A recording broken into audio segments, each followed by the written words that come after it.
Okay, dear students of St. Andrew's School, I'm your science teacher and a very welcome to this class. Today we'll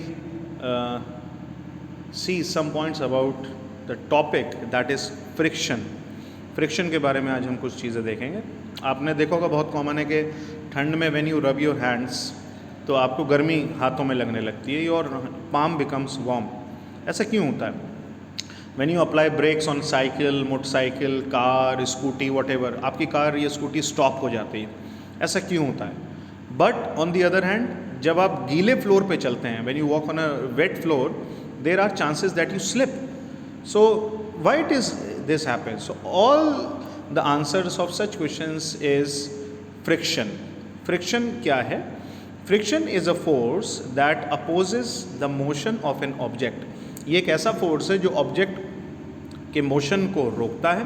like you are moving forward, लेकिन friction पीछे चलेगा, opposite direction में चलेगा. जिस दिशा में आप जा रहे हैं उसकी बैकवर्ड दिशा में फ्रिक्शन चलेगा. So it is a force. ये एक फोर्स है फ्रिक्शन की. And many philosophers, Greek philosophers and many people they have defined many things about friction. Very common example, जैसे आप साइकिल चला रहे हैं, आपने पैडल मारना रोक दिया, यू स्टॉप पैडलिंग, और आप देखेंगे थोड़ी देर बाद अपने आप साइकिल रुक जाएगी. Why it happens? Because there is a force known as friction जिसकी वजह से आपकी साइकिल रुक जा रही है.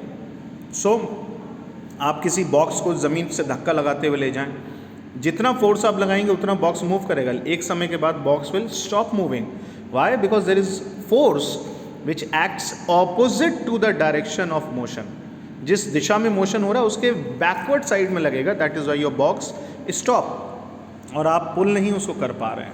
सो friction is something very important. Stationary object हैं, कोई स्थिर है, टेबल कुर्सी एक जगह पर, अगर फ्रिक्शन नहीं होता तो ये अपने आप चलते रहते, मूव करते रहते, राइट. लेकिन फ्रिक्शन है तो एक जगह पर रुके. आपकी बाइक, स्कूटर, कार सब एक दूसरे से टकराते रहते हैं, हम एक दूसरे से टकराते रहते हैं. So friction something is very important. So the factors which affects friction. So there are few factors which affects friction. Like सबसे इम्पॉर्टेंट है surface irregularities. Like for example, जिस टेबल पर आप स्कूल में पढ़ते हैं, अगर आपने देखा होगा वो टेबल ऊपर से तो दिखाई दे रही है, इट इज़ वेरी स्मूथ, चिकनी टेबल है, but actually it is not. So जो आप उसमें बुक रखते हैं, पेंसिल बॉक्स रखते हैं, rubber, cutter, what ever you put it, they all slips down, they does not slip down. वो टेबल पर ही बना रहता है.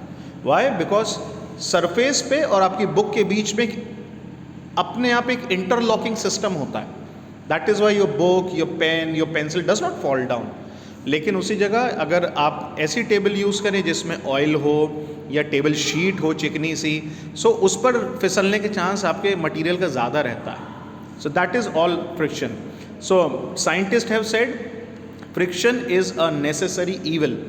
मतलब ईविल भी है, आपके मोशन को भी रोक रहा है, जिस स्पीड में आप जा रहे हैं उसको भी अपोज कर रहा है, लेकिन नेसेसरी भी है, ज़रूरी भी है. वाई? कैसे है कि मान लीजिए कि आप वेट मार्बल फ्लोर पे चल रहे हैं और अगर फ्रिक्शन नहीं होगा तो आप फिसल जाएंगे and you will be badly hurt. अगर आप पेन और पेंसिल से लिखना चाह रहे हैं, अगर फ्रिक्शन नहीं होगा, so you can not hold pen, pencil, chalk, rubber, eraser, whatever in your hand. So it is even not possible to hold or it is not fix a nail in a wall without the help of friction. क्योंकि friction की वजह से ही वो कील दीवार पे रुकी रहती है, अदरवाइज वो निकल जाएगी. मूविंग ऑब्जेक्ट्स, जैसे मैंने आपको बताया, आपके मूविंग ऑब्जेक्ट्स रुकेंगे नहीं, एक दूसरे से टकराते रहेंगे, एक्सीडेंट्स होते रहेंगे, ब्रेक लगाएंगे गाड़ी रुकेगी नहीं.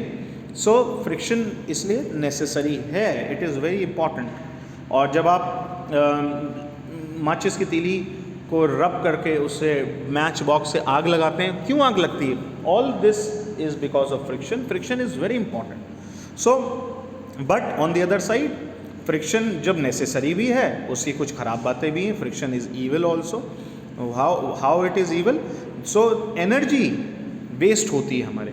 भाई आप हाथ से किसी चीज़ को धक्का लगा रहे हैं, your muscular energy is wasted. आप कार तेज़ चला रहे हैं ताकि फ्रिक्शन को ओवरकम कर सकें. जितनी स्पीड में कार जाएगी, the more you pull the car on higher speed, ज़्यादा पेट्रोल लगेगा, ज़्यादा डीजल लगेगा. That means energy is involved, right. Aeroplanes या रॉकेट्स आसमान में जाते हैं, कैसे चले जाते हैं? More energy is required, more fuel is required, more space fuel is required, so all those points come under friction, right. So this is all about friction also produce noise in machine. जब आप friction होगा तो आवाज़ चैं चैं करके आवाज़, अगर आपने बहुत ध्यान से सुना होगा, जो आवाज़ें आती हैं that is because of friction. And definitely आपके जो शूज़ आप पहनते हैं, चप्पलें आप पहनते हैं, उनके सोल्स क्यों ख़राब हो जाते हैं? Because of friction. इसलिए आप नए शूज़ खरीदते हैं। फ्रिक्शन नहीं होता तो आपको नए जूते खरीदने की कभी ज़रूरत ही नहीं पड़ती। So this is all about part 1 of chapter number 12, friction. Thank you.